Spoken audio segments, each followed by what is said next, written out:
Est-ce que tu veux bien regarder la caméra et faire clap? Clap.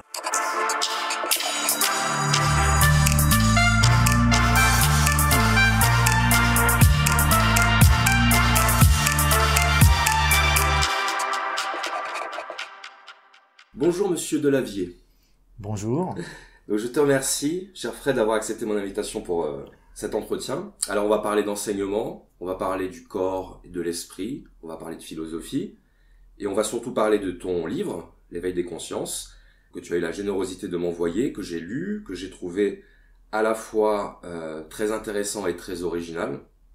C'est un livre un peu inclassable, dans lequel finalement tout le monde va trouver des choses intéressantes et qui lui parleront. Avant d'entrer dans le vif du sujet, je souhaite la bienvenue aux personnes qui découvrent la chaîne grâce à toi, qui découvrent la chaîne du précepteur à travers cette vidéo. Donc si vous faites partie des nouveaux spectateurs, eh bien, je vous invite évidemment à vous abonner, à activer la cloche pour être notifié des prochaines mises en ligne. C'est valable pour toutes les personnes abonnées. Activez la cloche, sinon vous ne serez pas avertis lors des prochaines mises en ligne.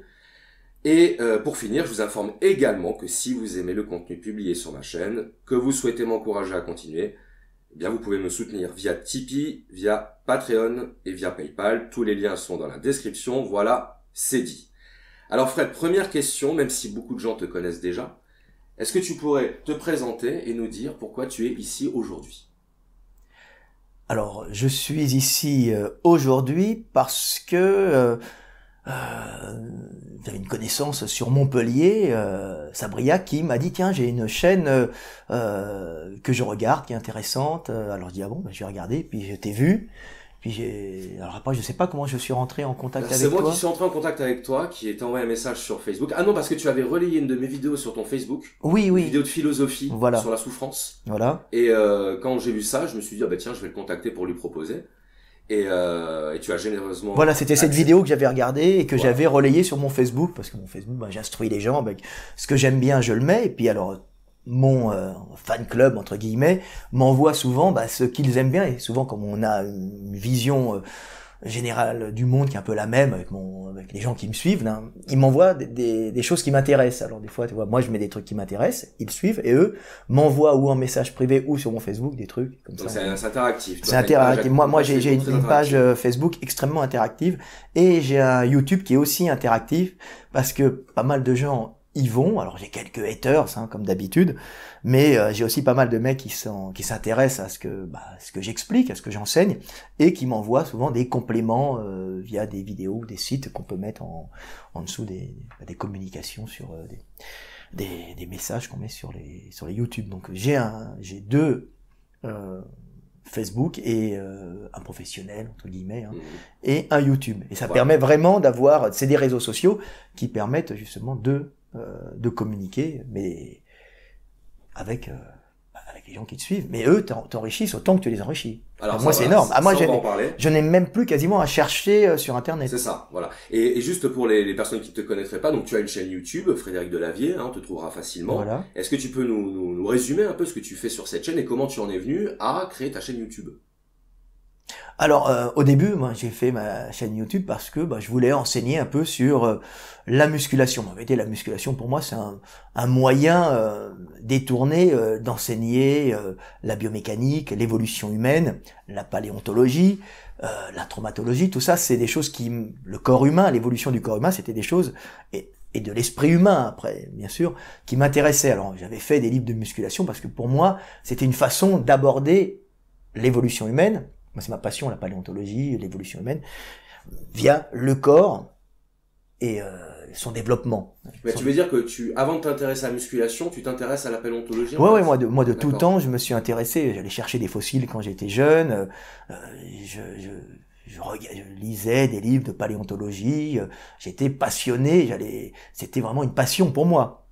Okay, c'est intéressant parce que la plupart des gens te connaissent par la musculation. Et pas forcément sous cet angle-là. Ah, moi, le corps humain, l'évolution du corps humain, je rêvais un peu comme dans Fight Club, d'une humanité primitive dans laquelle je pourrais retrouver ma place avec toutes ces castes disparues, l'homme à l'état pur dans la nature qui impose sa force et son intelligence, et pas le petit gars perdu dans une civilisation extrêmement hiérarchisée où une bande de connards de bourgeois dit ils sont pas plus cons que les autres si tu veux, mais je les subissais puisque moi j'étais plutôt d'en bas, on va dire. Alors justement, on va parler de ça. Alors je rappelle pour nos spectateurs que donc on va surtout parler de ton livre, hein, l'éveil des consciences. Donc le lien est dans la description pour les personnes qui souhaitent le commander.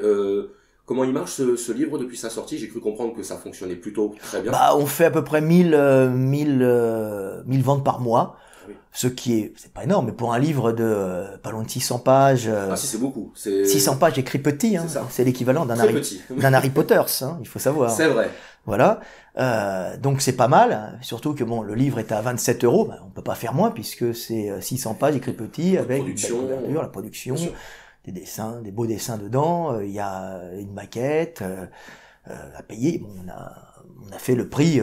Ouais, c'est un très beau livre. Moi, je recommande à toutes les personnes. Bon, on va en parler de toute façon, mais c'est un très beau livre et très original, comme je le disais, qui mêle illustration et partie théorique, explicative. Enfin bref, on va en parler, mais vraiment, je le recommande. Donc c'est sans on va dire sans les gros médias classiques, hein, c'est très bien puisque 1000 puis ça continue, tu vois, 1000 par mois, ben on est content. Ouais. Tu vois, on est content, puis je suis surtout content, pas pour l'argent que ça m'apporte parce que ça m'apporte rien, mais pour surtout le fait que la bonne parole passe, parce qu'il faut savoir que tout ça je le finance avec mes livres sur la musculation, le fitness, qui se vendent dans le monde entier, puisque cette année, j'ai encore vendu 200 000 livres dans le monde entier, ce qui me permet, en fin de compte, de financer on va dire, ce qui est ma passion. Donc, c'est d'enseigner, en fin de compte, l'évolution physique et spirituelle de l'homme et du monde, en vérité. Alors, c'est ça qui est intéressant, c'est le lien qu'on va faire dans cet entretien entre le corps, les questions physiques et l'esprit. Alors, juste une première question, parce que tu parles finalement, beaucoup de gens te reprochent d'être, de parler beaucoup de toi, de dire beaucoup je, mais en fait, on te connaît assez mal, on connaît pas très bien ta vie, on connaît pas très bien ton parcours personnel, et comme on est sur une chaîne consacrée à la pédagogie, moi je voulais te poser la question, quel genre d'élève étais-tu quand tu étais enfant? Quel était ton rapport à l'école? Est-ce que tu étais plutôt un bon élève, un cancre? Qu'est-ce que... Ah bah, en fin de compte, j'ai pas tellement changé, hein. Comme disait Johnny Hallyday, les hommes ne changent pas, ils vieillissent. Hein. Bah, c'est les classiques.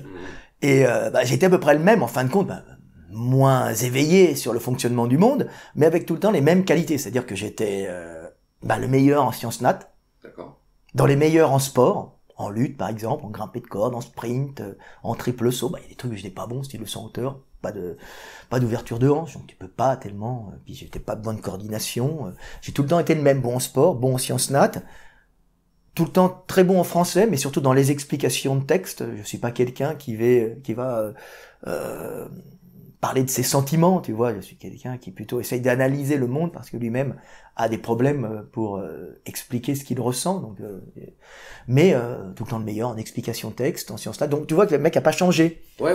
J'ai une espèce de structure de base qui est faite et là-dessus j'essaye de la développer en comblant mes faiblesses, langues étrangères, hein, tout ça. J'étais mauvais en langue parce que mon cerveau fonctionne avec un seul code, hein. J'arrive pas à changer mes codes, j'arrive pas à passer au code mathématique par exemple. Je comprends les systèmes, hein.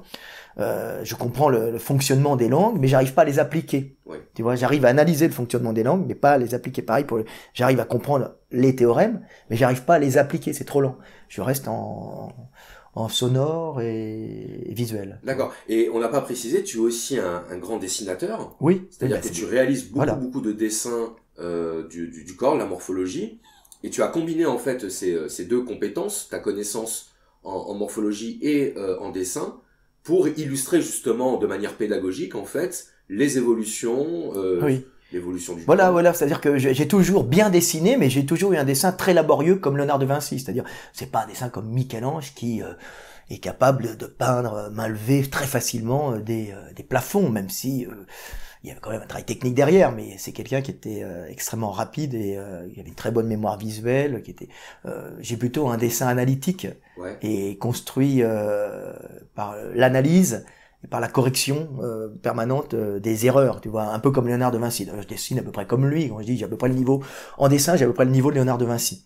Ce qui n'est pas le même que le niveau de comment il s'appelle, de Michel-Ange, qui travaille beaucoup plus vite.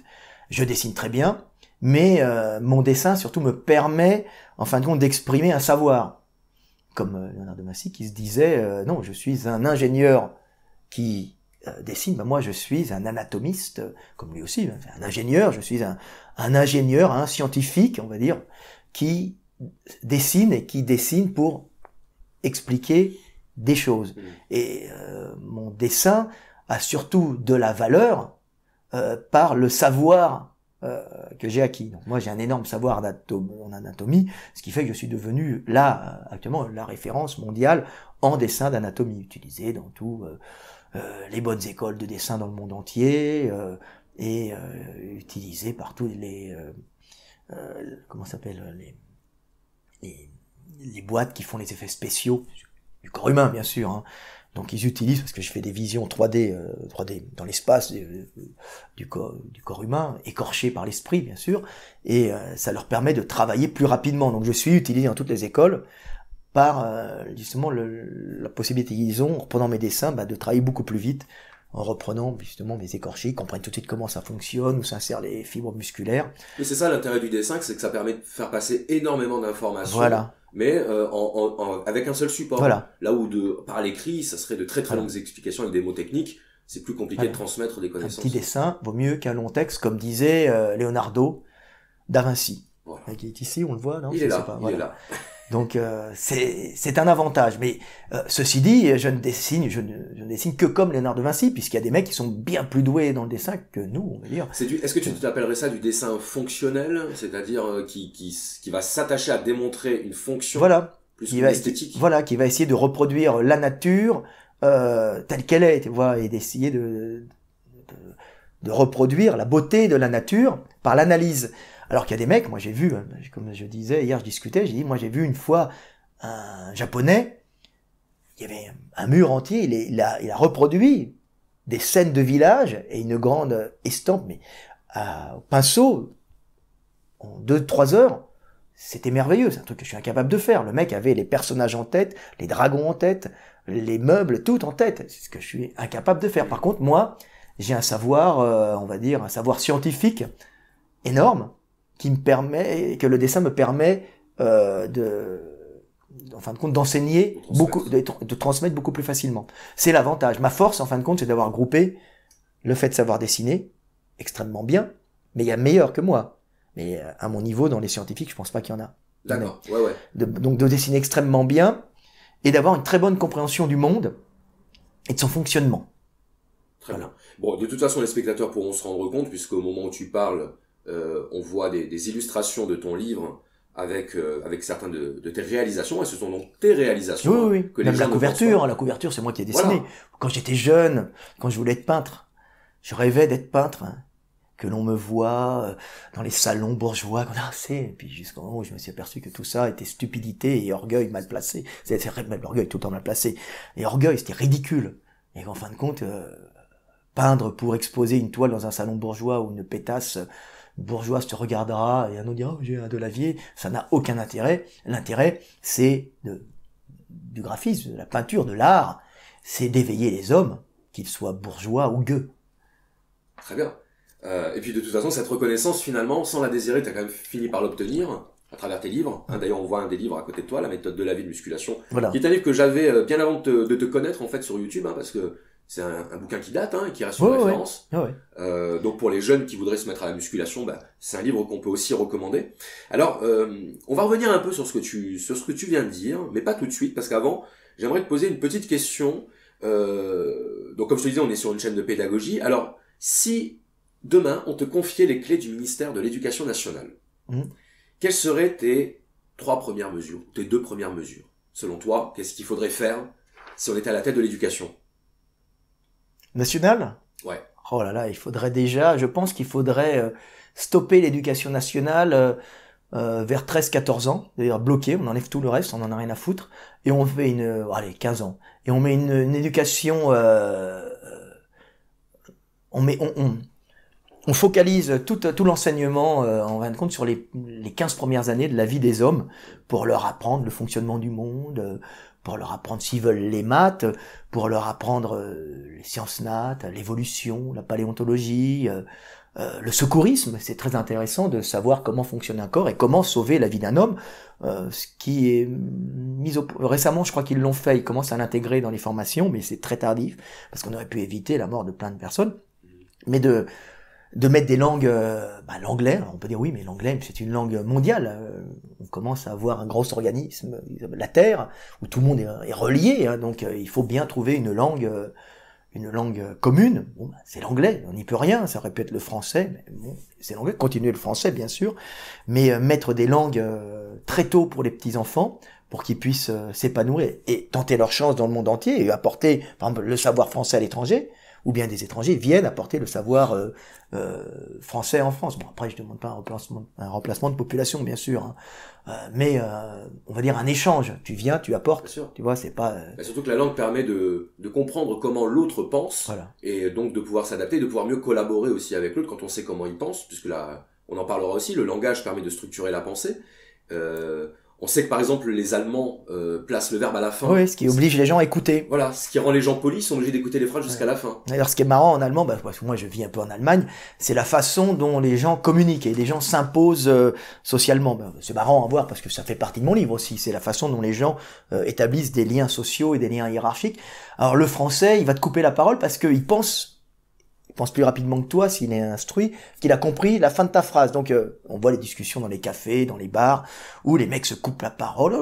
Tu veux pas parler? Alors on dit attends, excuse-moi, je n'ai pas développé. Alors, quand tu es entre gens intelligents, on va dire, je veux dire, ça veut pas dire le niveau social, hein, dire gens intelligents. Hein, ça veut dire tu laisses parler l'autre et ensuite tu t'exprimes pour voir s'il t'a bien compris. Mais là, en France, comme il n'y a pas de montée sociale possible, puisque c'est un pays de caste, les gens vont au sein d'un groupe établir une hiérarchie en se coupant la parole, et c'est celui qui aura écrasé l'autre en lui coupant la parole et en s'imposant par des termes techniques, faisant que l'autre ne comprend pas ce que tu dis, il ne peut pas y répondre, lui va s'imposer comme c'est celui qui est le plus intelligent. En Allemagne, ça se passe pas du tout comme ça, c'est un pays hiérarchique, et en général, les gens s'écoutent parler, il y en a un qui parle, l'autre va parler, l'autre va contre-argumenter. Alors ce qui est marrant, c'est que les gens s'imposent en parlant de plus en plus fort. C'est-à-dire qu'il y en a qui blablabla, puis l'autre va faire blablabla, puis l'autre blablabla, et t'arrives à la fin, Achtung, tu vois, mais chacun s'écoute. Mais pouf, l'autre continue. C'est complètement différent, tu vois. Très différent. C'est marrant. Alors c'est un peu pour ça qu'on voit, par exemple, Adolf Hitler, c'est marrant, on étudie ça, on voyait parler, tu vois, et puis d'un seul coup monter progressivement, blablabla. Mais c'est typique à l'allemand de monter progressivement pour s'imposer. Tu vois, en écoutant l'autre, et tac, tu montes d'un ton jusqu'au moment où tu t'imposes et tu montres que tu es le chef en parlant très fort. Voilà, ça c'est l'allemand. Et tu vois deux façons de parler différentes. C'est très intéressant. Très intéressant, ouais. Sur le plan anthropologique. Anthropologique, mais c'est pas ces deux peuples, le français d'origine celtique, un peu latine, et le germain sont vraiment différents dans la façon dont s'établit la hiérarchie. Ouais, ce sont des cousins très éloignés. Ah ouais, c'est pas le français imagine l'allemand, mais il a du mal en fin de compte à réellement le comprendre. Oui, c'est vrai. C'est vrai, il y a toujours une l'inverse c'est valable, hein. Comme un écran, une barrière. Une barrière. Il faut vivre dans le pays pour comprendre comment ça fonctionne. C'est comme il faut vivre avec les Russes pour comprendre comment fonctionnent les Russes. Je veux dire, il faut vivre avec les Hongrois pour comprendre comment sont les Hongrois. Et tu sais de quoi tu parles. Ah bah oui, mais on comprend un peuple qu'en vivant avec, en bouffant avec, en baisant avec. C'est la seule façon, en fin de compte, de vraiment le saisir. Alors, qu'est-ce que tu réponds à ceux qui disent que les sportifs ne sont pas compétents, ne sont pas légitimes pour parler de science ou pour parler de philosophie? Parce que c'est quelque chose qu'on t'a souvent reproché, ça. Non, mais ça, c'est typiquement français, parce que dès que tu passes les frontières, les gens n'ont rien à foutre de ça. Ça, c'est typiquement français, hein. Ça, faut le savoir. Ça vient du système de caste, où tout est très compartimenté. En France, tu es déjà ce que tu dois être à la naissance, c'est-à-dire un bourgeois, un pauvre. J'étais dans un café hier, j'entendais les jeunes qui parlaient derrière moi, à Montpellier, et qui disaient moi je suis un fils d'ouvrier. Ah oui. Phrase très intéressante qui n'a pas de sens. Qui n'a pas de sens parce que moi je suis, comme j'avais dit, un vieux qui dit je suis polytechnicien, je veux dire donné par ta naissance. ça c'est typiquement d'un pays de caste. C'est comme les gens qui me disent tu ferais mieux de rester dans ton domaine. Voilà, c'est exactement Tu le genre restes de dans phrase qu'on ton entend. domaine. Moi, mon domaine, c'est le monde, mon gars. C'est le monde que j'expérimente. Si j'ai fait du sport, c'est parce que j'aimais bien ça. Mais avant de faire du sport, j'étais un garçon qui dessinait très bien et j'étais passionné de paléontologie, tu vois, par exemple. Plus que d'histoire, à la base, de paléontologie. Et de biologie. Donc, le sport est venu après. J'ai toujours aimé faire du sport parce que c'était un moyen de s'affirmer dans des quartiers où il y avait on va dire pas une majorité, mais une grosse minorité, par exemple maghrébine, dans certaines banlieues ou proches de banlieues, où il fallait quand même montrer un certain physique et une certaine virilité pour éviter de se faire péter la gueule. Tu vois? Ouais. Donc, Et du coup, j'aime bien parce que quand t'es costaud, personne t'emmerde. ouais. Ou peu. Ça limite quand même sérieusement la confrontation. Et le sport permet d'acquérir aussi une certaine assurance, une certaine confiance assurance, physique. voilà, une certaine confiance. Et puis en même temps, même par rapport aux femmes, quand on n'a pas forcément la richesse, on peut essayer de s'imposer physiquement, bien qu'elles s'en foutent un peu. Mais bon, toi t'y crois. Donc y croyant, tu te sens mieux, et te sentant mieux, la femme perçoit un homme viril et fier de lui. Alors, ça nous amène sur la question Prêt à conquérir le monde et prêt à conquérir la femme. Voilà. Ça nous amène à la question du rapport entre le corps et l'esprit, puisque justement, en France, ça, je l'ai constaté par le biais de mes études, on aime bien séparer, avec une frontière très nette, le domaine du corps et le domaine de l'esprit, comme on aime bien séparer la pratique et la théorie. En France, on est très axé sur la théorie et sur la pensée. On va un petit peu dénigrer le corps. Qu'est-ce que toi tu penses sur le rapport entre corps et esprit? Est-ce que ce sont des choses opposées? Ah bah non, l'un ne va pas sans l'autre. Tu ne peux pas penser sans ton corps. Ton corps peut pas se mouvoir sans ton esprit. C'est des bases. C'est ridicule, tu vois. C'est l'un va avec l'autre. Si ton corps est malade, bah tu vas penser comme un malade. Tu vois. Si ton corps va bien, bah tu vas penser comme un mec en pleine forme et ta perception du monde sera différente. Bah, T'as qu'à voir Proust. Proust c'est très intéressant, mais ça lui a donné une grande force, une grande perception du monde, parce que ne pouvant pas vivre le monde, il ne pouvait que l'analyser dans un corps de souffreteux. Tu voilà, vois. et ça rejoint Nietzsche, je sais pas si tu as lu Nietzsche qui disait en fait qu'on a la philosophie de notre corps et que un corps en mauvaise santé va produire une philosophie en mauvaise santé et un corps en pleine vitalité, au contraire, va produire un esprit, un grand esprit. Voilà. Non, parce que oui, ça va faire deux visions différentes du monde, mais pas forcément mauvaises, parce que quand tu regardes Proust, c'est un souffreteux, il a des problèmes de bronches, le pauvre gars peut pas sortir. Ça lui a donné, par cette faiblesse, la capacité d'analyser le monde, puisqu'il ne pouvant pas aller s'imposer conquérir le monde par son physique, il ne pouvait que par, en fin de compte, l'argent qu'il avait hérité de sa famille et l'analyse qu'il pouvait faire du monde, parce qu'il lui restait plus que ça, puisqu'il était fatigué en permanence, mais il avait la capacité d'analyser, donc il allait dans les salons, il allait étudier, et là, il produisait une analyse énorme, analyse qu'il n'aurait pas pu produire s'il était passé uniquement à l'action du mec en pleine forme qui va conquérir en tant qu'entrepreneur le monde. Tu vois, c'est tes défauts font tes qualités. Tu vois, tout ça, c'est un mythe, mais on a des visions différentes, tu vois. Mais c'est intéressant d'avoir. Après, tu peux être un gros con aussi, tu vois. Oui, c'est pas une loi universelle. C'est pas une loi universelle, mais c'est vrai que. Alors, une question très simple à formuler, mais sûrement pas si simple pour y répondre. Qu'est-ce que la conscience? Je peux parler d'histoire du monde. Vas-y, on a le temps. La conscience, c'est la capacité de dire je suis. Je suis, j'étais et je serai. Alors l'homme est le seul animal à être doué de conscience. Alors, s'il fallait la définir, la conscience, c'est être capable de dire je suis. Tout simplement, je suis l'homme. Je suis celui qui est, à l'image de Dieu, c'est symbolique. Et la conscience est un phénomène qui est obligatoirement, dans ce monde physique qu'on connaît, qui est une illusion, mais dans ce monde qui est obligatoirement généré par l'homme, qui ne peut, en fin de compte, que se réaliser par les lois physiques de ce monde. C'est-à-dire que le monde, il y a le Big Bang, il explose. En fin de compte, c'est son recommencement permanent, tu vois. Et cette explosion énergétique génère, en fin de compte, l'énergie qui va générer la matière. La matière va s'agréger en va s'agréger en sphères, en étoiles, pour générer des réactions énergétiques à l'intérieur, en planètes. Il y a beaucoup d'eau aussi, les molécules vont former, l'énergie va former des molécules. Des planètes, si elles sont assez éloignées d'un astre lumineux, d'un soleil, assez éloigné, pas trop près, mais pas trop loin, elles vont conserver leur atmosphère. S'il y a de la chance, il y aura assez d'eau. Il y aura des continents. Ce système va générer la vie, la vie qui est la réplication, en fin de compte, de la matière. Tout ça, ce sont des mystères on n'a pas encore compris exactement comment ça fonctionne, mais on sait que ce sont des automatismes, en fin de compte, des lois physiques qui génèrent ça. La matière, donc les planètes, si elles sont bien placées, vont générer la vie. La vie d'abord dans les océans, ensuite la vie va coloniser la Terre, alors des végétaux, des arthropodes, dans cette quête de lumière, puisque l'énergie vient du ciel, les photons. Alors, cette quête d'énergie, les plantes vont se battre pour atteindre pour prendre cette lumière, en montant de plus en plus, parce qu'il y a une compétition pour l'énergie tout le temps, l'espace étant quand même limité par endroit, l'espace viable.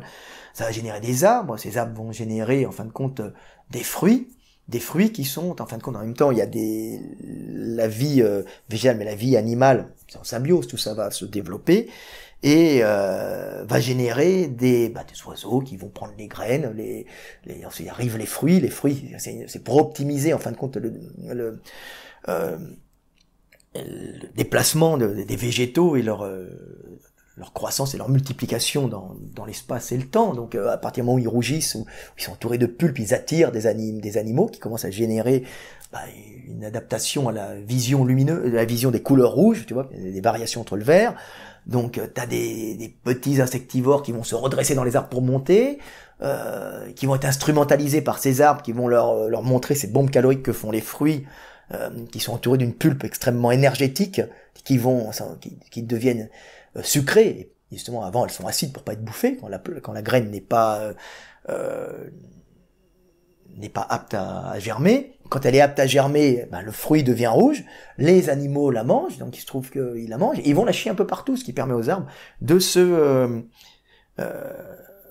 répandre sur la terre. Donc c'est cette lutte pour la vie, tu vois, que les petits ne tombent pas, les petits arbres, les plantes ne tombent pas en bas, ils soient pas gênés par la maman arbre ou papa arbre, qui va empêcher leur développement. Donc ça va générer des insectivores qui vont se redresser, des animaux, certaines tailles. S'il y a assez d'arbres, assez de fruits, ils vont devenir gros puisqu'ils vont manger. Ils vont être en bas dans la forêt, ça va être des primates qui vont aller chercher des fruits. Enfin, le fait de chercher des fruits génère un cerveau basé sur la recherche, la quête. Donc un cerveau qui va s'interroger sur où trouver des fruits. Déjà, c'est les arbres qui rendent les primates intelligents, tu vois, puisque avec leurs fruits, l'autre, au lieu de bouffer des feuilles, il va essayer d'aller chercher des fruits. Tu vois, donc ça fait, au lieu de rester sur un arbre, bouffer des feuilles, aller chercher des fruits, il y a plus d'énergie, il va être plus gros, plus balèze, et en même temps, il va y aller à la quête du fruit. Comme la Terre, comme la planète oscille un peu dans leur mouvement, il y a souvent rétrécissement de forêt, d'espaces de forêt, agrandissement. Il y a des zones herbeuses, des zones forestières, et des primates se retrouvent bipèdes, puisqu'ils étaient habitués à marcher debout, ils s'étaient redressés, parce que quand on est lourd, on a les fléchisseurs des doigts qui sont beaucoup plus courts, puisqu'il faut pas tomber des arbres. La première cause de mortalité pour un primate, c'est la chute. C'est pas si les prédateurs sont en bas, il n'y a pas beaucoup dans les arbres. Par les aigles, ils viennent ou du ciel ou de terre. En intermédiaire, on est sauvé. Il y a des fruits. Donc ils se retrouvent avec un marchand sur les phalanges, à demi redressé, donc plus facile d'être redressé. Donc ils peuvent être bipèdes. En forêt, ça n'a pas un énorme avantage, mais quand la forêt rétrécit, ils se retrouvent bipèdes en savane. En savane, l'avantage, c'est que tu vois loin, et puis tu peux aller chercher de la nourriture en marchant dans les hautes herbes. Il y a quelques arbres, mais pas assez pour manger, donc tu es obligé de passer un peu plus carnivore. Tu vois, un peu plus tu passes de végétarien total, ou presque total, avec une alimentation avec un peu plus de produits animaux, de produits carnés. Ils vont à la quête, alors comme ils sont pas adaptés pour être des chasseurs, ils vont souvent les mains libérées de la locomotion avec des bâtons à la recherche de viande, tu vois, de nourriture qui vont chaparder à des prédateurs de taille moyenne en général. C'est un avantage économique Et le fait d'être en savane avec les bras libérés de la locomotion, ça te permet, en fin de compte, de pouvoir, en groupe, indiquer où tu vas, où tu viens. Donc, globalement, ils sont droitiers. Hein. Nous, on était droitiers, ils auraient pu être gauchers. Droitier, pourquoi? Parce que, en fin de compte, quand t'es droitier, tu prévois déjà ce que va faire l'autre, tu peux serrer la main, passer un objet plus facilement. Quand tout un groupe est génétiquement droitier, ça facilite les échanges dans un groupe. Donc c'est pour ça que le siège de la parole, on dit R de Broca, droite, gauche, ici, parce que c'est inversement, c'est le gauche qui continue le droit. Donc, parce qu'on communique avec la main droite, on communique où l'on va, où l'on vient, on met un son sur ce geste, je la refais tout le temps parce que c'est la base, hein, personne ne l'avait expliqué. Hein. Donc je vais, je viens, t'enlèves le geste, et tu te retrouves avec des notions de temps dans ton langage, puisque quand tu vas vers l'avant, c'est le futur, quand tu montes derrière, c'est le passé. Donc tu te retrouves avec une capacité de parler du passé et parler du futur. Au début, d'une façon très simple, hein, puisque c'est juste un son qui indique le passage dans la communication future ou le passage dans la communication passée. Et ça te permet d'avoir des notions de temps dans le langage qui te permettent de remémorer des actions passées, donc de, en fin de compte, épaissir tes connexions neuronales, permettant justement à des souvenirs importants de se graver encore plus dans ta mémoire et d'agir beaucoup plus vite par une réflexe, une espèce de réflexe conditionné que tu te crées toi-même par la parole. Et ensuite, de parler du futur, c'est d'organiser à plusieurs, de préméditer des actions futures, te donnant une supériorité énorme sur le reste, en fin de compte, des animaux, puisque eux sont bloqués dans le présent, dans leur communication. Ils peuvent dire je t'aime pas, j'ai faim, j'ai pas faim, t'es mon pote, t'es pas mon pote, je suis en colère, je suis pas en colère, mais ils peuvent pas dire on va faire ça, viens, on va aller là, toi tu vas là-bas, moi je vais là-bas, tu vois. Ça, c'est l'homme. Et le fait de pouvoir parler du passé et du futur, ça permet de te concevoir spirituellement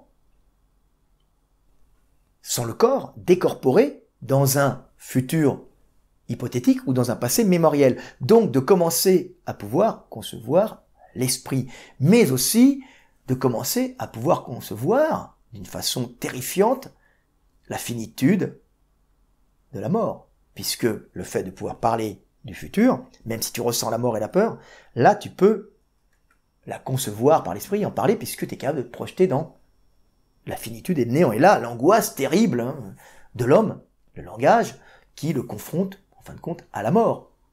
La finitude. Et là, c'est le vertige du néant. Et là, la pirouette intellectuelle, en fin de compte, de nos ancêtres très primitifs, c'est de se dire, mais si je suis capable de me projeter spirituellement dans le futur et le passé, je suis capable de concevoir l'esprit décorporé du corps. Donc, l'esprit qui perdure malgré la corruption du corps due à la mort. Et là commencent à apparaître les premières religions primitives avec l'esprit des ancêtres, l'esprit de la nature, qui est directement lié à la bipédie, aux notions de temps, et en fin de compte à cette capacité justement de se concevoir décorporé par des notions de temps acquises par cette bipédie. Et là naît l'homme spirituel. Donc, confronté à la mort, j'invente l'esprit des morts, l'esprit de la nature, l'esprit des animaux, et après, je commence à inventer les dieux pour finir par inventer Dieu, l'ancêtre initial, qui perdure sans le corps en esprit. Et c'est ainsi que le monde a généré l'homme, et que l'homme a généré Dieu. Tu vois, c'est une base très simple, quand je te l'explique, c'est de la science, tout simplement. Mais c'est notre corps qui génère notre esprit, notre façon de penser. Tu vois? J'ai bien compris. Alors, il y a des animaux comme ça, l'éléphant. Oui, alors tu parles de l'éléphant comme une exception dans le règne animal qui est capable d'anticiper, qui est capable de s'établir dans le temps. Oui, parce qu'il a la trompe. Il indique où il va, où il vient. Et cette possibilité de parler du passé et du futur, c'est pas du tout un truc qui est con. Ce sont des énormes pachydermes qui sont obligés de gérer un énorme espace calorique, qui vont bousiller un endroit. Ah ouais, le problème des éléphants, quand ils sont trop nombreux, c'est ils détruisent tout. Donc ils vont partir plus loin et revenir plusieurs années après quand ça aura poussé. Donc il y a une sélection des individus qui ont ces notions de temps et de retour au passé. Donc quand on parle d'une mémoire d'éléphant, c'est vrai. Bah, l'éléphant, quand un cornac lui a fait une saloperie, il revoit ce cornac 10 ans après, bah, il l'écrase contre le mur. Parce qu'il lui a fait une saloperie. Il s'en souvient. Mémoire d'éléphant. Je vais te poser une question. Et ils ont une notion des morts. Bah voilà, j'allais poser puisqu'ils sont là quand ils voient des os, ils sont là. Et c'est cette trompe qui leur permet d'avoir des notions de temps, qui leur permet aussi d'avoir cette angoisse de la mort et de la finitude. Alors ils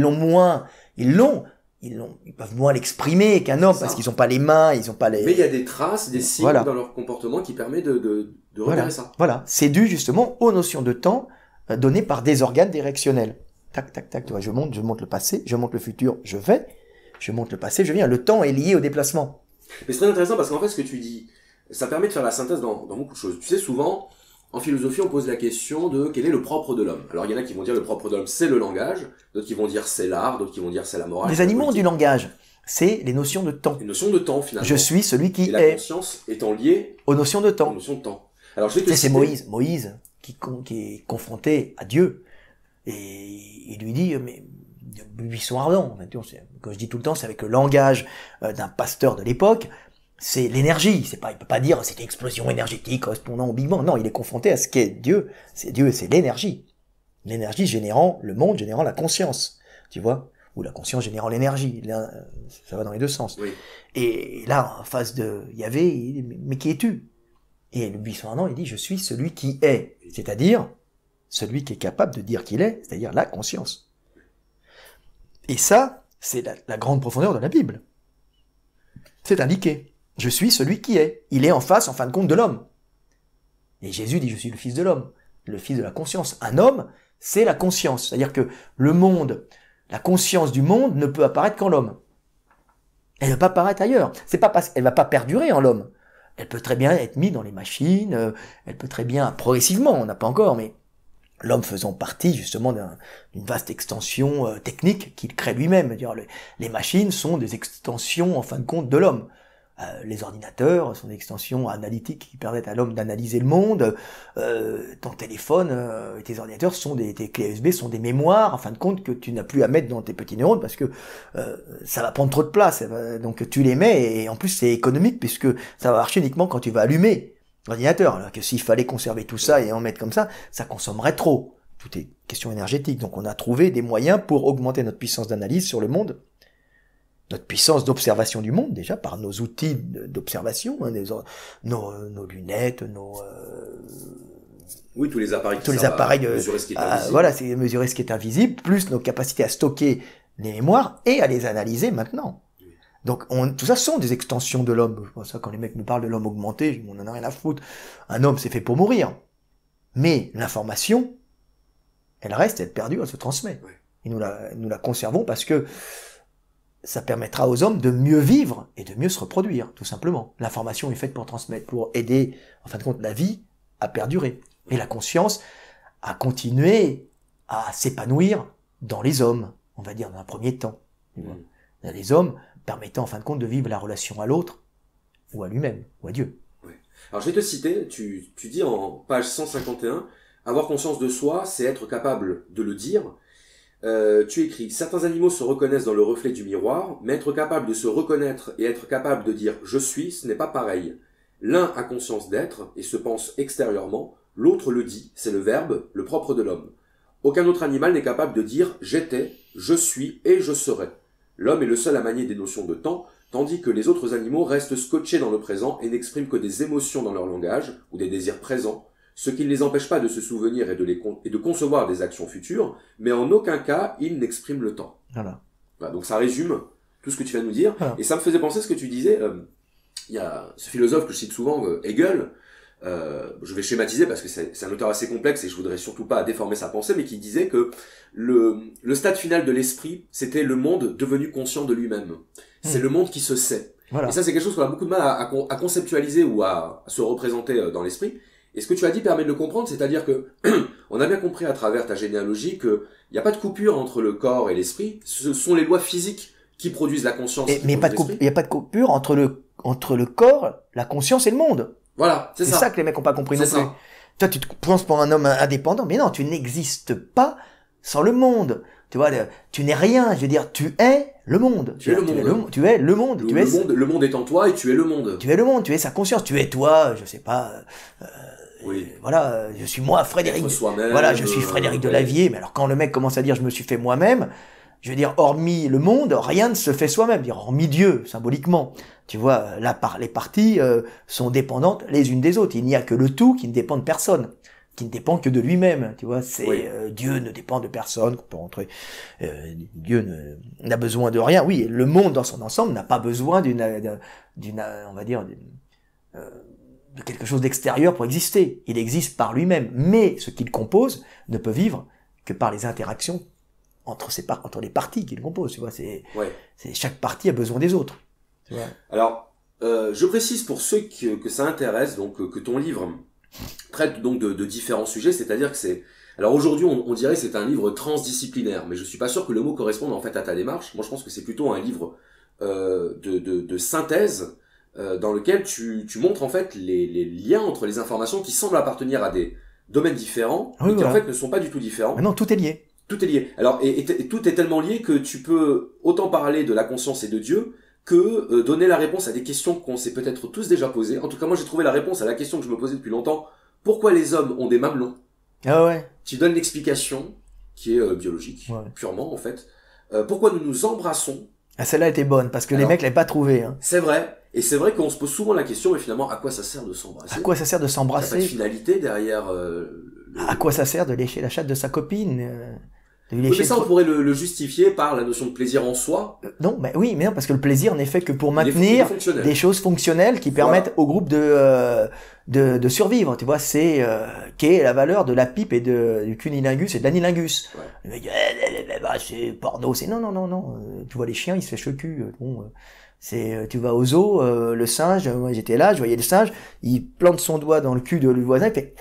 Ouais. Tu dis mais ça sert à quoi? Il y a une raison. Ben, il y a une raison. Il y a toujours une raison. Il y a toujours une raison, c'est des échanges bactériens. Voilà, c'est ça. Et c'est des échanges bactériens puisque, comme je dis toujours, c'est quand un homme et une femme se rencontrent, et ça c'est propre quasiment à toutes les cultures, hein, ils vont se toucher. Ils vont échanger des bactéries.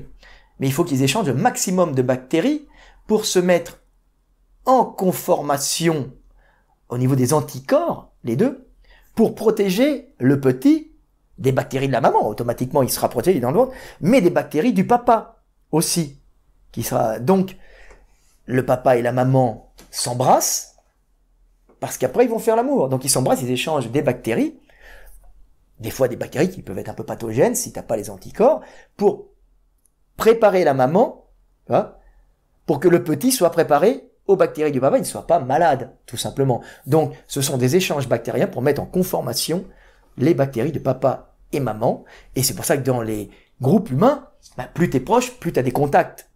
T'as des contacts parce que ces contacts ont non seulement une marque pour la maman, stimulent le bébé ou génèrent du plaisir, mais aussi permettent d'échanger toute une flore bactérienne qui met en conformation d'abord le papa, la maman, et puis ensuite le groupe proche et l'ensemble de la communauté en créant des anticorps permettant à cette communauté d'être homogénéisée et de ne pas générer des maladies qui pourraient amoindrir sa résistance face au monde, tu vois. Je sais pas si tu connais le philosophe Schopenhauer. J'avais fait une vidéo sur lui, sur ma chaîne personnelle. Schopenhauer disait que en fait, nos comportements individuels sont déterminés par la volonté de l'espèce. Et la volonté de l'espèce, c'est quoi? Eh bien, c'est de se perpétuer dans le temps, dans des conditions optimales. Et dans l'espace. Dans l'espace. Et que ce qu'on appelle l'amour et le désir sexuel ne sont que des astuces créées par la nature, créées par le monde, pour nous pousser vers l'être avec lequel on sera le plus susceptible de perpétuer l'espèce. Voilà, donc c'est une vision philosophique qu'il développe. Qui est vraie. Voilà, et en fait que tu rejoins sans force. Je rejoins, mais ça va dans les deux sens. C'est-à-dire que l'amour est fait pour perpétuer la vie. Oui. Mais la vie est fait pour générer l'amour. C'est-à-dire que si le monde est ce qu'il est, c'est là qu'on touche à la théologie, c'est pour aimer. C'est la religion chrétienne, même c'est le monde est fait pour vivre la relation à l'autre et pour aimer. C'est la finalité du monde. Mais cette finalité du monde génère la vie aussi. C'est-à-dire que la finalité du monde, c'est la vie et l'amour. Ouais. C'est-à-dire la vie générant l'amour L'amour générant la vie. C'est la réflexivité. Tu vois. Il y a pas, il faut concevoir le monde comme un tout. C'est-à-dire, comme je dis tout le temps, un Dieu, conscience, seul, hurlant seul on va dire, un Dieu hurlant seul dans les ténèbres de sa conscience n'est pas viable. Tu comprends? Il a intérêt à se tuer symboliquement, à exploser en tant qu'individu, pour exploser en une infinité de particules, pour tenter, par la vie, par la matière qui s'agrège, ensuite qui génère la vie, de se retrouver dans la relation à l'autre qui va générer la conscience et l'amour.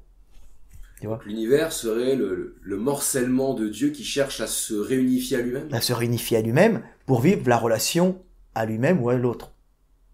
Un truc très basique. C'est-à-dire que c'est Big Bang. Très basique. C'est Big Bang. Parce que pour toi, on sent que c'est maîtrisé. C'est maîtrisé. C'est acquis. Ah oui. Et pour des tas de gens qui nous écoutent, là, ils doivent se dire, mais il a fumé quoi? Il devait pas s'attendre à décoller aussi haut, si vite, je pense, nos auditeurs, là. Ah oui, mais certains, après, ils font des crises. Ils merde. Ce n'est que ça. Bah oui. Ça tombe très bien parce qu'en fait, je te cache pas, Fred, je te l'ai pas dit, mais j'avais un petit peu l'intention, lors de cet entretien, de montrer que, t'avais un niveau que beaucoup de gens ne soupçonnaient pas, en fait, quand ils te voient faire. Non, mais c'est les Français, parce que les Américains n'ont rien. Des mecs comme moi, il y en a plein. C'est beaucoup de Français qui te regardent, c'est beaucoup de Français qui te suivent, et puis tes détracteurs aussi sont français. Alors, forcément, plus tu as d'audience et plus tu as de détracteurs, c'est mathématique. Mais je voulais aussi prouver que, derrière des petites vidéos où voilà, on va récupérer tes petites phrases pour en faire des mèmes, ou des genres de choses, il y avait quand même une vraie profondeur philosophique que les gens soupçonnent pas. Et ce qui est intéressant, c'est que depuis tout à l'heure, je fais exprès de te poser des questions sur des philosophes, et tu me dis que tu ne les as pas lus, tu ne les connais pas. Ce qui est bien la preuve qu'on n'a pas besoin d'avoir lu des philosophes pour avoir une vision philosophique. Mais non, c'est une analyse du monde. Qu'est-ce que la philosophie? La philosophie, c'est l'analyse du monde par le chasseur. Tu vois, c'est la base. C'est-à-dire, pour survivre, j'analyse le monde. Qui suis-je? Ça va être Mounette qui m'appelle. Tu veux que je te le passe pour l'arrêter? Il s'est arrêté tout seul. Il s'est arrêté. Ça, c'est bien. J'avais oublié de couper. C'est Mounette. J'ai une vieille maman. En ce moment, j'habite seul avec maman dans un vieil appartement. Ouais, celle-là, elle est pas de toi, celle-là. Non. J'ai jamais la sortir parce que c'est vrai quand je suis en France. À Paris, surtout. Voilà. Et pour continuer sur cette question-là, tu écris, page 169, tu écris quelque chose de très simple, mais en même temps qui est très, très puissant. La beauté, c'est la fonctionnalité. Et en fait, ça, c'est assez incroyable parce que, dit comme ça de manière aussi courte, aussi elliptique, ça paraît presque évident, tellement c'est simple. Mais en fait, c'est seulement en lisant cette phrase que je me suis rendu compte à quel point c'était vrai. C'est-à-dire que, déjà, le fait que ce soit écrit de manière très synthétique, finalement, ça permet de beaucoup mieux saisir l'idée. Et c'est vrai que ce qui est beau est fonctionnel, ce qui est fonctionnel est beau. Alors, est-ce que tu pourrais développer cette idée du rapport entre beauté et fonctionnalité? Oui, je l'ai mis, oui. Ce qu'on trouve beau en général, c'est ce qui t'apporte un plus calorique, voilà, alors, ou un plus reproductif. Si c'est-à-dire on prend les canons esthétiques humains, la beauté, qu'est-ce qui fait qu'on va trouver quelqu'un beau? Après, il y a le côté culturel de la beauté. C'est-à-dire, quelqu'un beau pour un jeune homme ou une jeune femme, c'est un être en pleine santé, avec l'harmonie, on va dire, qui veut dire qu'on a une constitution faite pour pouvoir affronter la vie, se reproduire et aller chercher l'énergie ou donner la vie quand on est une femme. Donc un homme, par exemple, trouvera une femme belle quand elle aura les hanches montrant qu'elle peut faire passer un bébé, quand elle aura de la graisse placée au bon endroit pour nourrir ce bébé. Bien sûr, une femme qui a un gros ventre et de la graisse viscérale montre qu'elle a un problème d'estrogène, on a pas assez, tu vois. Et s'il y a des poils au menton, ça veut dire qu'elle a un peu trop de testo, donc elle est pas fertile à fond, tu vois. Donc tu vas pas la trouver très belle, tu vois. Donc là, il y a la beauté de la jeunesse, mais bien sûr, il y a d'autres beautés qui vont transcender la laideur d'un corps en décrépitude. Par exemple, une vieille femme qui pleine de sagesse, une mamie va être belle. Oui. Elle va pas être belle par son corps, qui est un corps qui est en train de se dégrader, qui marche de plus en plus vite, on va dire, vers le tombeau. Mais elle va être belle par son utilité qu'elle a, en fin de compte, et les traits qui vont prendre, en fin de compte, l'aspect d'une bonne vieille femme, tu vois, une bonne mémère, plutôt souriante, avec et un comportement, la beauté de l'âme, qui permet à cette vieille femme d'être utile au groupe en aidant les plus jeunes et en transmettant de l'information, tu vois, et en même temps en groupant, en unissant les hommes autour de cette femme pour l'aider, qui elle-même va unir par le fait qu'elle est un peu fragile, mais qui va en même temps transmettre de l'information. Donc la beauté peut transcender on va dire, la dégénérescence, la décrépitude d'un corps. Oui. Tu vois, évidemment. La beauté plus est tu au-delà du vieillis, plus tu deviens laid, par rapport, si tu veux, à la beauté liée à la reproduction, liée à la quête énergétique. Mais tu peux être beau par l'information et par la générosité que tu as redonné ton énergie, ton savoir aux autres. Et là, tu deviens beau, tu vois. Très bien. Eh ben, ça tombe bien, la transition est toute trouvée, parce qu'on va parler un peu d'intelligence. Alors en page 160, pardon, oui, page 169, c'est ça. Toujours, tu développes une idée, là aussi philosophiquement très intéressante. Tu dis l'intuition, c'est l'intelligence analogique. Et je sais pas si tu le sais, mais ça aussi, c'est très platonicien. C'est l'idée que le stade supérieur de l'intelligence, c'est l'intuition, c'est-à-dire que c'est l'intelligence globale qui fait que quand on a compris le tout, on peut comprendre chacune des parties Oui, qui ça composent marche le en tout. automatisme. Voilà. Alors je vais là encore te citer si tu permets, comme ça après tu pourras développer. Tu dis, page 170, le cerveau analogique compare, découvre, défriche de nouveaux domaines de la pensée et de la compréhension du monde. Le cerveau logique, donc qui est un autre type de cerveau, affine et codifie ce qu'a découvert sur le monde le cerveau analogique pour permettre à l'humanité dans son ensemble d'utiliser ce qu'a découvert le cerveau analogique.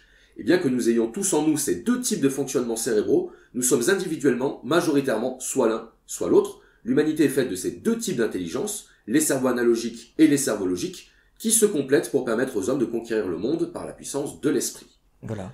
Donc je trouve que c'est très bien résumé. Alors pour les personnes qui voudraient en savoir plus, est-ce que tu peux nous expliquer ce que c'est que le cerveau analogique, ce que c'est que le cerveau logique, et comment ça Putain, fonctionne? tu me poses une colle, là. Ben, ouais, après tu peux, par exemple, on parle du QI souvent. Bon. Alors quel est le problème avec le QI? Alors le QI, ça revient souvent, mais le QI, c'est une façon de quantifier l'intelligence. Mais c'est une façon de quantifier l'intelligence dans un domaine bien précis, pour les Européens du Nord, pour le calcul, l'analyse. Mais ça, c'est-à-dire, c'est pas pour ça que l'individu va être fonctionnel. Tu vois, moi j'ai des tas de mecs qui me disent j'ai un QI élevé. Les gens sont méchants avec moi. Le mec, un QI élevé, le mec dans la vie, moi il y en avait un qui était venu me voir, et il me dit oui, j'ai un QI élevé, les gens sont méchants avec moi, j'ai 145 de QI, je suis un surdoué. Bon. Et je dis mais c'est pas grave, utilise ton QI pour vivre, gagner de l'argent, puis aller voir les femmes et baiser. C'est ça l'intelligence, c'est utiliser ce que Dieu t'a donné, je veux dire, pour le faire fructifier et permettre à la vie de continuer. Donc toi, aller chercher de l'énergie, à être heureux d'être dans ce monde, et puis à transmettre la vie pour que la conscience du monde, ou Dieu, puisse continuer à perdurer dans ce que tu auras généré. Si tu as un QI pour te plaindre de ta supériorité, que tu es un enfant zèbre, tu sais, c'est la mode. Je suis un zèbre, non, c'est les zèbres ou les girafes, je me souviens plus. On en a rien à foutre, à vrai dire. Je suis content pour frimer, pour dire, tiens, mon fils, c'est vrai que c'est mieux. Mais ce que je dis à mon fils, quand il dit, écoute, on n'a rien à foutre, du QI, hein. L'important, dans la vie, c'est de s'en sortir, hein, d'être heureux, et puis, t'es pas supérieur ou inférieur, t'as pas à te plaindre parce qu'il a des quelques petits problèmes à l'école, il s'emmerde un peu en cours, et en plus, ça fait chier. Bon, je comprends, l'école c'est chiant, de toute façon, je peux pas lui dire, fils, tu comprends. T'arrives pas à mentir à ton fils. J'arrive pas à mentir à mon fils, tu vois. Mais je lui dis, mais dis-toi qu'il y a pas à se plaindre d'avoir un QI élevé, comme ces connards, dis-toi que c'est pire pour ceux qui sont cons et qui le savent. Oui. C'est pire, parce que eux le savent. Eux savent que leurs possibilités de s'en sortir dans la vie sont beaucoup plus limitées. Ils sont déjà moins cons que certains, ceux qui savent qu'ils sont cons. Ah oui, mais il y en a qui le savent, il y en a beaucoup qui le savent. C'est très dur de savoir que t'es un peu limité, mais en même temps, si tu le sais, ça peut te permettre justement de pas t'engouffrer dans des voies où tu seras pas forcément performant, tu vois. Ouais, alors donc ça montre bien, et je te rejoins là-dessus, parce que beaucoup de gens contestent cette idée, mais qu'il existe non pas une intelligence, mais des intelligences. Voilà. Moi j'ai fait une vidéo dont le titre était Être trop intelligent vous rend bête. C'est-à-dire que quand on surinvestit une forme d'intelligence comme l'intelligence logique, on en vient à se créer des problèmes de toutes pièces qui n'existent pas et donc à se rendre inadapté au monde. Or, l'intelligence, c'est justement l'adaptation, la capacité d'adaptation. Donc, voilà. C'est pas une preuve d'intelligence que d'être inadapté. Après, il s'agit pas d'attaquer ou de critiquer les gens qui ont ces particularités de l'intelligence, mais en tout cas, l'intelligence ne se résume pas à l'intelligence logique ou mathématique. Tu peux avoir 142 QI mais être un parfait abruti qui sait pas servir d'un tournevis ou qui ne sait pas ressentir l'émotion de l'autre en face et donc s'y adapter, être capable de créer du réseau social, etc. Ah oui, tu peux être inadapté. C'est pas parce que tu sais calculer que tu arrives à t'adapter dans un réseau social, prendre ta place et devenir utile pour le groupe. Tu vois, le mec, il est inadapté. Mais je lui dis, écoute, utilise son intelligence pour gagner de l'argent et aller baiser les filles. Alors, justement, ça m'amène à ce petit... Mais tu sais, mais c'est un business, hein. Il y a aussi le fait que le QI est souvent un business pour rassurer les mamans. Oui. Donc, elles veulent tout le temps savoir que leur fils est un QI, ils sont 80 €. Mais écoute, j'imagine que si toutes les mamans font ça, le mec, il est plein aux as. Tu vois, c'est pas remboursé. Moi, je donne des cours particuliers à des gamins qui, parfois, sont très fiers de m'annoncer qu'ils ont des difficultés à l'école parce qu'ils sont précoces ou parce qu'ils ont un QI au-dessus de la moyenne. Et donc, ils le portent un peu comme un étendard et une fierté. Ouais, et après, ils font plus rien. C'est ça, ça justifie en fait le fait qu'ils n'y arrivent pas, donc ils ne font plus rien, parce que de toute façon... C'est la faute des autres, ils sont trop intelligents. Voilà. Non, c'est ta faute. Ta faute. T'es responsable de rien. Mais c'est pas une raison, si tu veux. Tu dois utiliser... tu fais le fructifier, ou bien crève, quoi. Malheureusement, c'est ça, tu vois. C'est la vérité. Tu marches, tu crèves. C'est la vie. C'est pareil. C'est pareil, et puis le QI te garantit pas une réussite. C'est un avantage. Maintenant, si tu sais pas l'exploiter, t'es peut-être pas aussi intelligent que tu le crois. Alors, page 171, tu dis « Certains pensent vite, mais peu. Ouais. D'autres pensent lentement, mais tout le temps. L'important étant de penser utile. » Voilà. Ça résume bien. Allez, moi, je suis assez lent, moi, de penser. De moins en moins, parce que je me suis créé des automatismes de réflexion. Mais à la base, je suis très lent. Ouais. Mais je l'ai compensé en pensant tout le temps. Oui, d'accord. Tu vois? Ouais, je vois. Donc, page 169 à 173, on a une succession de petits aphorismes sur l'intelligence. Donc là encore, je vous renvoie au livre, l'éveil des consciences. Je le remets à l'écran pour les personnes qui voudraient le lire et se le procurer. Le lien est dans la description. Alors, on arrive, disons plus ou moins, dans la dernière partie de cet entretien, on va dire. Page 187, tu parles du rôle de l'humour dans la parole publique, donc dans l'acte de transmission, finalement. Et il se trouve que... Bon, là, on se connaît un petit peu maintenant. Des fois, j'oublie un peu ce que je dis, hein, comme je dis tout le temps. Oui, mais ça, c'est normal. Je dis tout le temps, pour m'instruire, je me relis. Oui. Et pour briller en société, je me cite. Tu vois. Mais ça. Le problème, c'est que j'oublie ce que j'ai dit. Tu vois. Le problème, c'est que j'ai stocké parce que mon cerveau fait la place à d'autres trucs. Donc, c'est horrible à dire. Il y a des gens qui te lisent, du coup, qui vont te citer, et du coup, tu vas pouvoir, t'as pas besoin de te relire. Merde, j'ai dit ça. Oui, merde. Là, pour le coup, je pense que ça va parce que, alors, ce que j'allais te dire, en fait, c'est que, là, depuis qu'on se connaît, c'est-à-dire depuis quelques heures à peine, bon, t'es quelqu'un qui a de l'humour, qui est assez drôle et qui aime bien rire. Et dans tes vidéos, cet humour, tu ne le mets pas forcément en avant, à moins que tu le fasses de manière un petit peu indirecte et subtile. Mais est-ce que tu peux expliquer en quoi l'humour peut être utile, peut être... J'ai pas marqué dans le texte, là, ça serait mieux que tu le lises, parce écoute, que des fois, j'oublie un peu, tu vois. Ouais, mais tu vas pouvoir réagir à ta propre citation comme ça. Écoute, je m'oublie. Prendre la parole en public pour imposer sa façon de penser est toujours une chose dangereuse, car on risque la désapprobation générale et par réaction l'exclusion du groupe. Ah voilà, je m'en souviens maintenant. Il est donc plus simple pour la majorité des gens de se taire, d'écouter, de suivre la volonté du groupe. Faire de l'humour permet principalement de prendre la parole sans risque, car l'humour est une protection pour faire passer des choses importantes dans un message, en indiquant par l'humour, c'est-à-dire en y ajoutant de l'irréel et de l'illogisme, qu'on ne veut ni s'imposer hiérarchiquement, ni contester sérieusement l'ordre établi. Ça te revient ? Oui, ça me revient. Oui, c'est une façon de se protéger, mais c'est aussi apprécié parce que ça permet des tournures d'esprit qui montent ta vivacité aussi. Donc c'est important pour les femmes. Il a de l'humour. Les femmes, les hommes qui ont de l'humour. L'humour étant une preuve d'intelligence pour le coup. Voilà, parce que ça permet de montrer qu'on est capable de jouer avec des tournures de phrases et des jeux de mots, qu'on appelle des mots d'esprit, voilà. Les femmes aiment l'humour. Quand t'es au restaurant avec une femme, tu lui sors une blague, elle rigole, elles adorent ça. Peut-être pas comme ça, mais bon. J'espère pas comme ça, mais bon, on a compris l'idée. On a compris l'idée. Oh, il est très drôle. Ah, c'est marrant. Je reviens un petit peu pour terminer, parce que je voulais vraiment en parler. Sur la beauté et la fonctionnalité, tu parles de la poésie, justement, ça me fait penser à ça. Ça, les mecs, ça j'aime bien, parce que la poésie, c'est vraiment quelque chose qui est ancré dans l'homme. La poésie, le rime, mais c'est pas du tout quelque chose qui n'est pas calculable. C'est vraiment quelque chose qui permet de mémoriser des informations utiles. Voilà, alors je vais te lire là encore. Si la poésie est belle, c'est parce qu'elle est plus facile à mémoriser que la prose. C'est de la parole travaillée et harmonisée pour la mémorisation, et pour ainsi transmettre des informations par-delà la vie et après la mort, sans support matériel. Voilà, ça c'était à la base. C'est pour ça que ce qu'on appelle les cultures traditionnelles, ou archaïques, qui n'ont pas forcément beaucoup de technicité, d'évolution technique, parce qu'elles ont été isolées, il n'y a pas eu de transmission de beaucoup d'informations entre les groupes.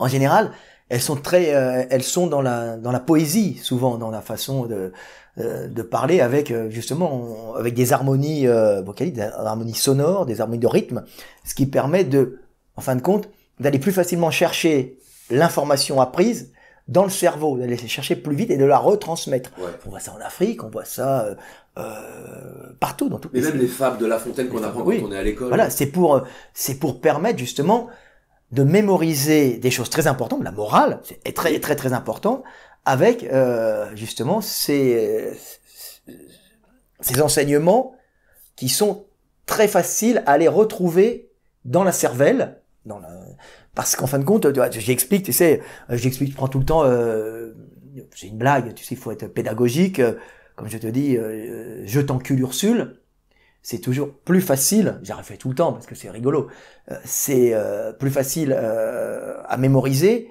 que je te sodomise Ursule. Pourquoi? Parce que je t'encule, Ursule, c'est la même longueur, donc la même vibration, on dit encule, Ursule, même structure, même longueur, même temporalité, et sonorité, c'est Ursule, encule, hul. Donc ça sera stocké en partie dans les mêmes neurones, et beaucoup plus facile à aller chercher le début de la phrase et la fin de la phrase.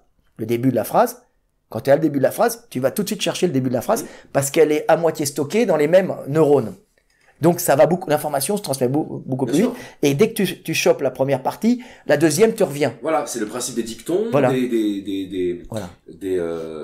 des slogans. Voilà. Mais les dictons populaires, qui vole un œuf, vole un bœuf. Voilà. Ça a de la signification. Moi, quand j'étais enfant, des fois, ces dictons, ces proverbes, je les comprenais pas, mais je les avais retenus. Voilà. Et du coup, les ayant retenus, j'ai pu comprendre après ce qu'ils voulaient dire. Et effectivement, c'était un moyen de transmission de l'information et d'enregistrement, de stockage de l'information. Voilà, c'est juste ça.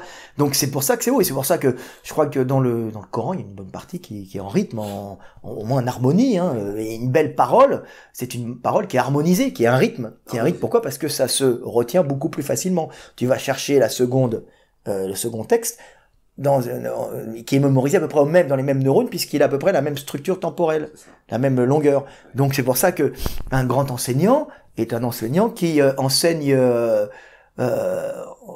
au niveau verbal, avec rythme et avec rime, tu vois. J'allais te poser... faut pas exagérer non plus, mais alors le français, c'est l'excès, puisque le français a beaucoup de synonymes, qui permet de faire beaucoup de vers, tout ça, mais il y a des langues où c'est un peu moins facile de le faire. Tu vois, donc tu vas jouer sur d'autres trucs, mais là, le rythme est tout le temps utilisé. Bien sûr. Parler en rythme, le rythme respiratoire. C'est mieux qu'un truc saccadé, tu vois. Et tu vois ça dans toutes les langues. C'est une façon de transmettre plus facilement l'information. Donc, la belle langue parlée, c'est pas un truc qu'on ne peut pas définir. Oui. C'est défini en fonction du rythme, de l'intensité, de la sonorité, pour facilement aller chercher de l'information et la restituer. Ce qui est le plus important, tu vois. Totalement. Page 207, alors on terminera là-dessus. Tu fais un petit paragraphe sur le mauvais enseignant, puis après on passera sur le bon enseignant, c'est beaucoup plus rapide. Alors sur le mauvais enseignant, tu dis « Ce qui me fait de la peine, c'est que bien souvent l'enseignant cache son incompétence et sa mauvaise compréhension du sujet qu'il devrait maîtriser par une avalanche de termes techniques pour paraître savant et hypnotiser son auditoire.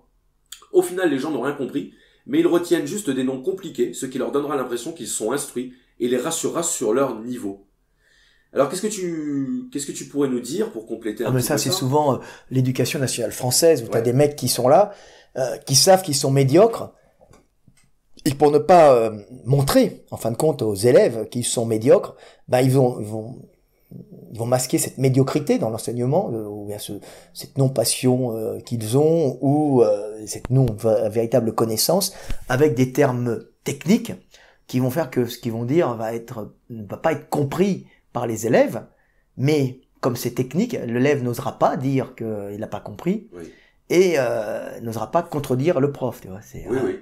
Il était tellement intelligent que j'ai pas compris ce qu'il disait. Ouais. Tu vois, non, c'est un connard, tu vois. Oui, parce qu'il n'a pas été capable de se faire comprendre. Et l'étape après, c'est il est tellement intelligent qu'il comprend même pas ce qu'il dit. Oui, c'est ça. C'est ça.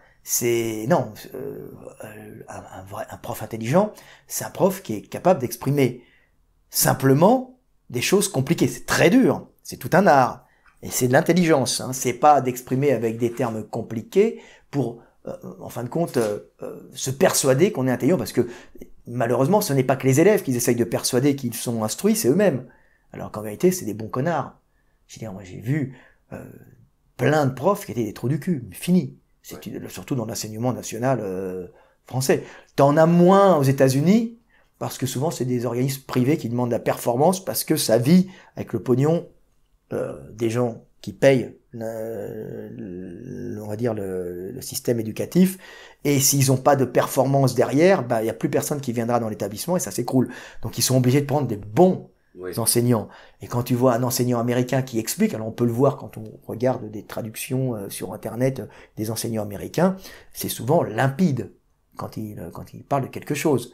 Et ça se veut accessible. Même des scientifiques, des revues scientifiques américaines sont souvent beaucoup plus accessibles que des revues françaises, par exemple. Oui, d'accord. Et on en revient à cette culture de la pratique, de l'action. Parce qu'il faut que ça soit compréhensible, pragmatique, parce que business derrière. Voilà, que ce soit, qu'on puisse le mettre en application immédiatement, et donc il faut que ce soit compris. Où là, en France, on aura tendance à se plaire et se complaire. Dans des mots techniques, montrant ta caste. C'est-à-dire que je parle avec un certain langage scientifique qui fait que je suis compris comme un scientifique. En fin de compte, j'assois ma situation sociale. Mais c'est c'est Pierre Bourdieu qui explique la domination des élites intellectuelles dans des livres incompréhensibles pour la masse. Voilà. C'est-à-dire qu'il se rend même pas compte en écrivant son livre qu'il dénonce quelque chose sur le plan sociologique dont il est lui-même finalement l'incarnation. Oui. C'est-à-dire un mépris de classe inconscient, puisque finalement quand on ne fait aucun effort pour s'adapter, ça reste une forme de mépris, ou c'est en tout cas de l'indifférence déplacée.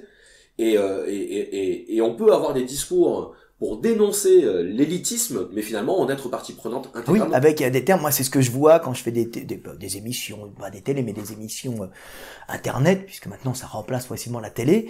T'as des gens qui sont très bien avec un bon fond, qui continuent à parler avec des termes techniques, parce qu'ils ont ce problème de classe, pour essayer de s'affirmer, mais sans se dire, mais ce mot technique pourrait être remplacé par un mot beaucoup plus facile, mais compréhensible par la masse, puisque le but c'est quand même d'étudier et d'éveiller le maximum de personnes. Évidemment, quand je suis avec mon pote Gundil, on va pouvoir parler de trucs avec des termes plus scientifiques, tu vois, des muscles, des systèmes nerveux, tout ça. Mais je vais pas le faire avec tout le monde. Ça n'a aucun intérêt. L'intérêt, c'est d'enseigner à un maximum d'individus pour en faire des hommes libres, pour en faire des hommes, c'est-à-dire éveillés avec un savoir qui leur aura permis de maîtriser le monde, maîtriser leur vie et le monde. Tu vois, c'est ça. Mais malheureusement, en France, il y a ça. Est-ce que tu te considères comme un bon enseignant? Ah bah oui, puisque je suis suivi. Oui, puisque je vends bien. Comme je dis tout le temps, à quoi reconnaît-on un bon philosophe? Je sais pas. À ses ventes. J'aime bien le faire pour énerver les mecs. Oui, bah j'ai vendu quand même pas mal de bouquins, tu vois. Puis, oui, mais tu sais ce qu'on te répondra là-dessus, que... Elle est sans pub. Oui, sans donc pub, ça plaît. Toi, je fais quand même, cette année, j'ai fait plus de 200 000, enfin, je crois, moins, non, c'est plus de 200 000 bouquins sans pub. C'est-à-dire que mes livres plaisent, parce que l'enseignement est concret. Mais je pense que t'as, au-delà des ventes, parce que même si je comprends ton argument, n'étant pas dans le même système, c'est-à-dire, moi, le seul retour que j'ai, par exemple, sur mon enseignement, ça va être le retour de mes élèves ou de mes parents d'élèves. Et je pense que tu as aussi beaucoup de retours d'internautes ou de gens qui te suivent. Oui. Et à qui tu as dû apporter des choses, des éléments de réflexion. Mon but, c'est de les sauver parce que moi, j'ai failli plusieurs fois, en fin de compte, m'écrouler, mourir, parce que l'enseignement qu'on m'avait donné était faux. Tu vois, c'était un enseignement qui était vicié, une vision du monde qui était fausse, qui n'était là que pour, en fin de compte, maintenir un système de caste en place, qui était... Donc, attends, moi, j'ai pas envie d'être un esclave toute ma vie, mais on me faisait croire, par exemple, tu sais, je dis tout le temps, la modestie, alors les mecs, il est pas modeste. Moi, j'aime bien la sortie. Qui a dit la modestie, c'est la seule qualité des gens qui n'en ont pas d'autres? Oui, alors ça, c'était un proverbe russe que j'ai mis dedans, et j'ai remis dans mon bouquin. C'était ma copine, Elena, qui sortait ça exprès. C'est parce que les Russes, c'est des mecs qui s'imposent, tu sais, bam. Tu vois, c'est rude comme comme un russe, puis c'est l'autocritique russe, tu vois. Mais c'est vrai, la France, c'est un pays de caste. Donc, c'est un pays où t'as pas intérêt d'avoir une classe inférieure qui va monter, puisque qui dit qu'un individu d'une classe inférieure monte, dit qu'il y a un individu d'une classe supérieure, une caste qui descend. Donc, comme c'est un pays de caste, t'as intérêt d'éduquer le peuple à la modestie. C'est-à-dire que, comme je dis tout le temps, il était tellement modeste qu'il est mort avec ses grandes qualités sans que personne le sache. Ah ouais. Tu vois? Non, en vérité, c'est si tu as des qualités, fais-les briller, crie-les sur tous les toits, dis moi je suis bon, mais bien sûr, si tu es persuadé que tu les as, pas si tu es à fou illuminé. Tu le dis pour t'imposer et pour que ces qualités t'aident toi-même à monter et aident ton groupe qui est le garant de ta survie. Donc c'est ça. La modestie, c'est dire moi je suis très fort, moi je suis le meilleur en tel domaine, moi je suis bon, moi je suis fort. En France, on t'apprend, on te dit non, quand on est bon, c'est les autres qui vont s'en apercevoir. Mais non, personne va t'en apercevoir. C'est fait pour écraser, la vie est faite comme ça. Quand tu as une place, tu fais tout pour que les mecs qui sont en bas ne montent pas. Parce qu'un mec qui monte prend ta place et t'empêche, en fin de compte, en tant qu'individu, de t'asseoir à sur ta place où tu es, où tu peux chercher l'énergie. Il y en a plus, plus on monte, plus on a d'énergie, plus on peut, à la rigueur, à la base, se reproduire, même si c'est pas tout le temps le cas. Donc tu vois le mec qui est en dessous qui monte comme une concurrence. Donc il va écraser. Alors que si tu vois dans un groupe, dans une vision globale, un mec qui monte, c'est un mec qui a du pouvoir, qui va remplacer un mec qui est moins bon, mais pour le bien du groupe, et la solidité du groupe dans son ensemble, c'est plus efficace, parce que ce groupe sera plus résistant, pourra lutter contre d'autres groupes humains qui se battent pour une compétition énergétique et territoriale. Donc, c'est bien quand les frontières sont fermées, autrement ça marche plus. Tu passes les mecs en bas, tu dis la modestie, tu les apprends par la religion, à s'acquitter de leurs tâches, en fin de compte, de serfs, à obéir au suzerain et leur dire si tu obéis bien, par l'éducation de l'Église, tu iras au paradis, parce que tu auras obéi au noble qui lui est nommé, en fin de compte, c'est la volonté divine. Ah, c'est vrai, d'accord, et tout marche bien, la société marche bien, c'est le noble joue le jeu et permet une répartition énergétique quand même correcte. Mais par rapport à des sociétés, on va dire, où il y a une méritocratie, où il y a quand même un turnover, une rotation des individus au sein de ces groupes humains, ceux-là sont plus énergiques, même si c'est plus instable en interne, c'est plus puissant dans une prédation entre les groupes, dans une lutte entre les groupes. Donc c'est tout le temps un équilibre. Est-ce que tu te souviens de ce que tu as dit sur le bon maître? Tu définis le bon maître à travers une seule phrase. Est-ce que tu t'en souviens? Vaguement. Tu écris le bon maître est celui qui enseigne si bien que ses élèves finissent par le dépasser. Ah oui, c'est la base. C'est la base, mais c'est une base qu'on a complètement oubliée, qu'on a oubliée. Oui. En tout cas, quand on définit ce qu'est un bon maître, c'est-à-dire que c'est un peu la finalité, que l'élève dépasse le maître, et c'est là qu'on se rend compte qu'on a été un bon enseignant. Voilà, c'est la base. C'est toujours monter vers le mieux. Exactement. Toi, tu n'es qu'un passage, tu meurs. Et finalement, il n'y a pas besoin d'être modeste quand on a cette ambition, puisque c'est l'ambition la plus modeste qu'on puisse avoir, précisément, de se laisser dépasser par celui qu'on aura formé. Des fois, on n'est pas content, parce que merde, il m'a dépassé, mais c'est la loi du monde. Oui. Tu vois, c'est comme on peut voir, même chez le père jaloux que son fils le dépasse, devienne un homme plus performant que lui. Après, tout dépend de ce que fait le fils ou le disciple de cet enseignement. S'il le détourne à des fins personnelles ou nuisibles, c'est pas bon. Ça, c'est pas un bon élève, puisque un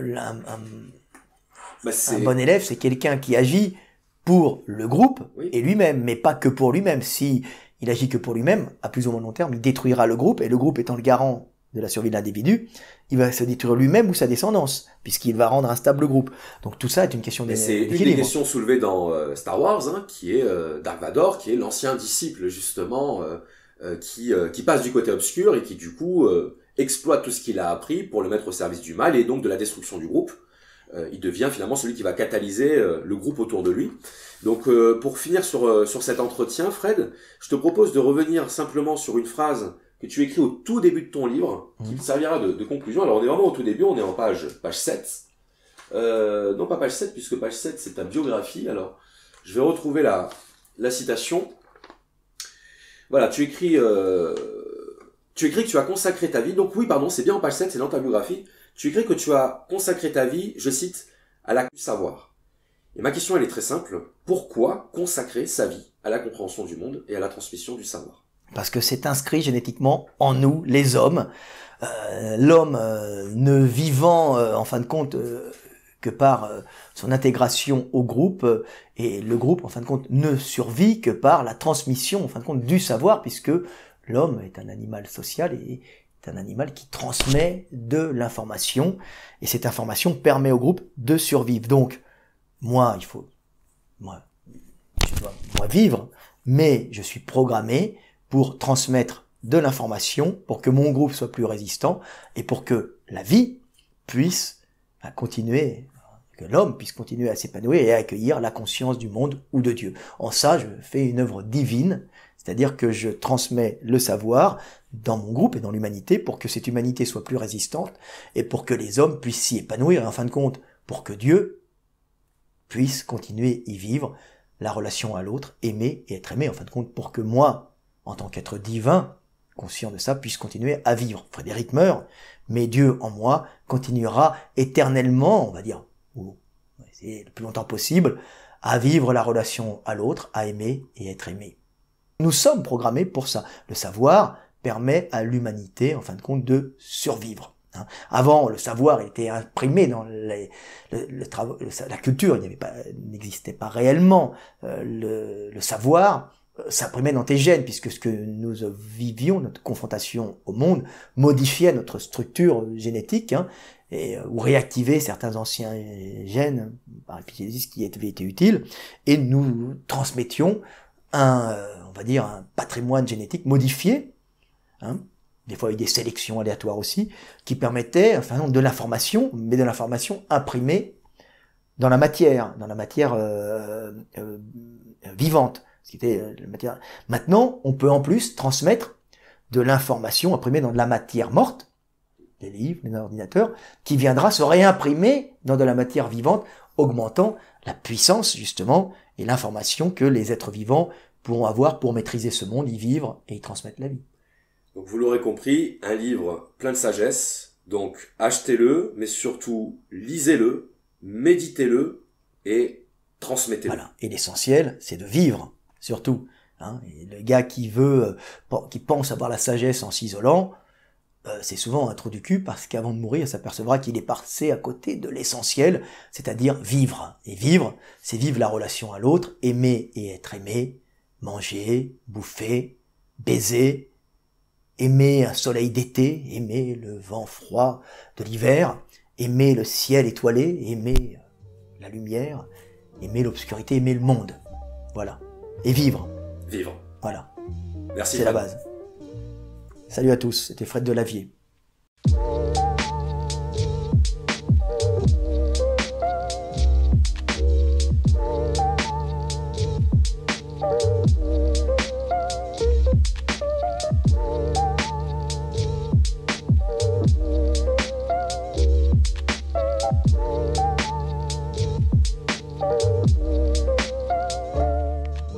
Les sexes, mais aussi entre les individus, chacun ayant une place qui lui est propre. On va couper. Voilà, c'est maman.